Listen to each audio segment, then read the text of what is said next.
بسم اللہ الرحمن الرحیم، السلام علیکم۔ پچھلے دنوں میں فلسطین کے بارے میں پڑھ رہی تھی کہ وہاں پر یہودی جو تھے وہ کیسے آ کر آباد ہوئے، تو میں نے سوچا کہ آپ لوگوں کے ساتھ بھی شیئر کرتی ہوں۔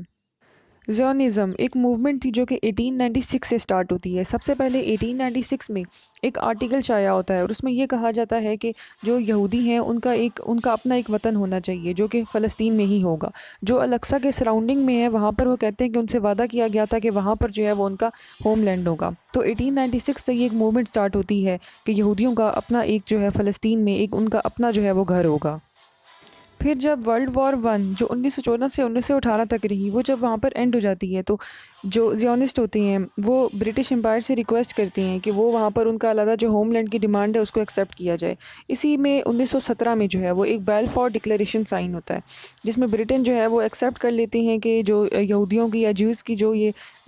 ڈیمانڈ ہے، وہ کہتے ہیں کہ وہ بالکل صحیح ہے، لیکن وہ ساتھ یہ بھی کہتے ہیں کہ جو فلسطین کے جو لیگل رائٹس ہیں ان کو کوئی بھی ہارم وغیرہ نہیں ہونا چاہیے۔ اور پھر یہ ڈکلیریشن جو ہے اس کے بعد وہاں پر آہستہ آہستہ جو ہیں وہ یہودی جو ہیں وہ وہاں پر آباد ہونا سٹارٹ ہو جاتے ہیں۔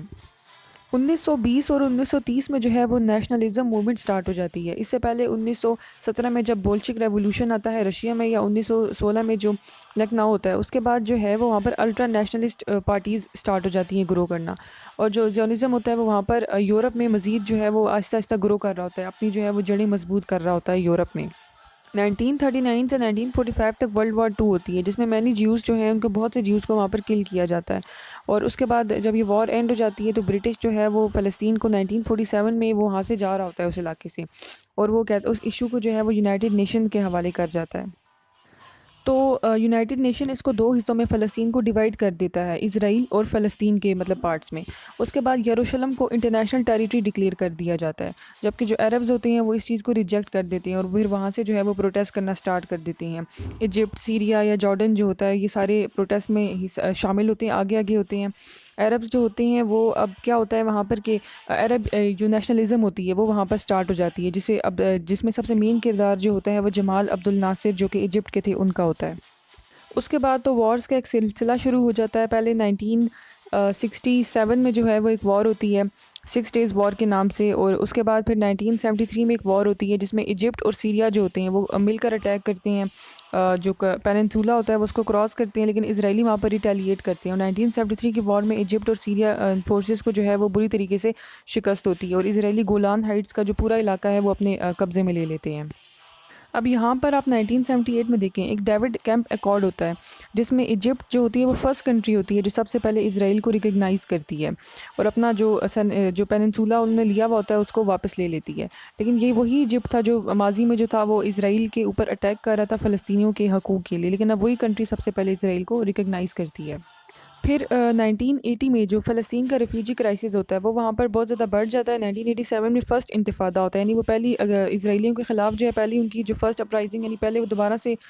متحد ہو رہے ہوتے ہیں اسرائیلیوں کے اگینسٹ، اور پھر وہاں پر اسرائیلی جو ہے وہ ریٹیلیٹ کرتے ہیں اور ان کو جو ہے فلسطینیوں پر ظلم ڈھایا جاتا ہے، ان کو وہاں پر مارا جاتا ہے۔ پھر 1992 میں جو ہے وہ ایک معاہدہ سائن ہوتا ہے اوسلو اکارڈ، جس کے تحت جو یاسر عرفات ہوتے ہیں فلسطین کے، وہ 2 اسٹیٹ جو سولوشن ہوتا ہے اس کو ایکسیپٹ کر لیتے ہیں۔ 1995 میں جو جوئش ایکسٹریمسٹ ہوتے ہیں وہ اپنے ہی ان کا جو پرائم منسٹر ہوتا ہے اس کو مار ڈالتے ہیں، اور پھر ایریل شرون جو ہے وہ وہاں کا پرائم منسٹر بن جاتا ہے، اور اس کے بعد سیکنڈ انتفاضہ 2000 میں سٹارٹ ہوتا ہے، یعنی دوبارہ سے جو ہے وہ ایک موومنٹ سٹارٹ کرتے ہیں اسرائیلیوں کے اگینسٹ۔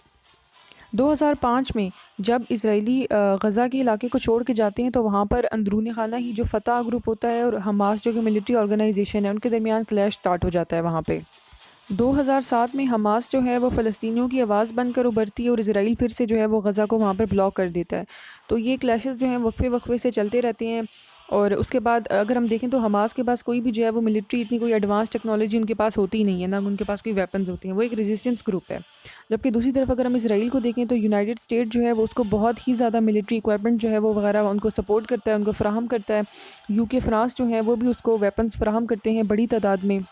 اور یہ جو انٹرنیشنل آرگنائزیشنز ہیں یہ صرف ریزولوشنز کی حد تک ہی ہیں، ان کا کوئی بھی اس میں جو ہے وہ کردار وغیرہ نہیں ہوتا۔ جو انسانی حقوق کی بڑی باتیں کرتے ہیں جو ملک ہیں، یعنی یونائٹڈ اسٹیٹس کی بات کریں ہم، تو سب سے زیادہ اسلحہ بھی اسرائیل کو وہی فراہم کرتا ہے جو وہ آگے فلسطینی بچوں پر یا عورتوں پر یا لوگوں پر، معصوم لوگوں پر جو ہے وہ برساتے ہیں۔ تو ہم نے دیکھا یہاں پر کہ مطلب کیسے فلسطینیوں کی سرزمین تھی اور کیسے وہاں پر آہستہ آہستہ آ کر ایک پلان کے تحت جو ہے وہ جوئش وہاں پر جو ہے وہ آ کر آباد ہو جاتے ہیں۔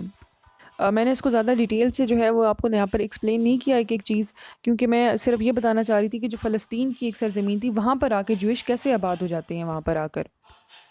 اگر اب یہ بہت زیادہ سوال اٹھایا جاتا ہے کہ پاکستان کو جو ہے وہ کیا مستقبل میں اسرائیل کے ساتھ، کیونکہ ان کے پاس ریسورسز بہت زیادہ ہیں، ان کے ساتھ اپنے تعلقات جو ہیں یا ان کو ریکگنائز کرنا چاہیے اور ان کے ساتھ اپنے ٹریڈ ریلیشنز جو ہیں وہ بنانے چاہیے، کیونکہ یو اے ای بھی بنا رہا ہے، سعودی عرب وغیرہ، یہ سارا ہم نے ماضی میں دیکھا جو کچھ ہوا۔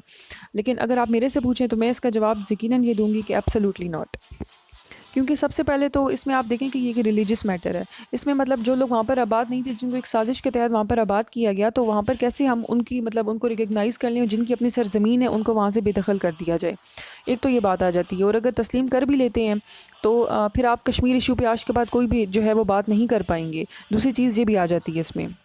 ہمیں وہاں پر ان مظلوموں کو دیکھنا چاہیے جو وہاں پر فلسطینی جو مظلوم ہے وہاں پر، ان کے لیے آواز اٹھانی چاہیے، بجائے اس کے کہ ہم پاکستان کے ریلیشن اسرائیل کے ساتھ جو ہیں وہ اس پر بنانے پر زور دیں۔ ہمیں اپنے قرآن مجید کو دیکھنا چاہیے کہ وہ مظلوموں کے بارے میں کیا کہتا ہے، اور جو پاکستان جب بنا تھا تو قائد اعظم کا ویژن کیا تھا، ہمیں ان سب چیزوں کو ذہن میں رکھنا چاہیے۔ کامنٹ سیکشن میں آپ لوگ بھی اس حوالے سے بتا سکتے ہیں کہ آپ لوگوں کی اس بارے میں جو ہے وہ کیا رائے ہے۔ تو اپنا بہت سا خیال رکھیں، انشاءاللہ آپ لوگوں سے جلد ملاقات ہوگی۔ اللہ حافظ۔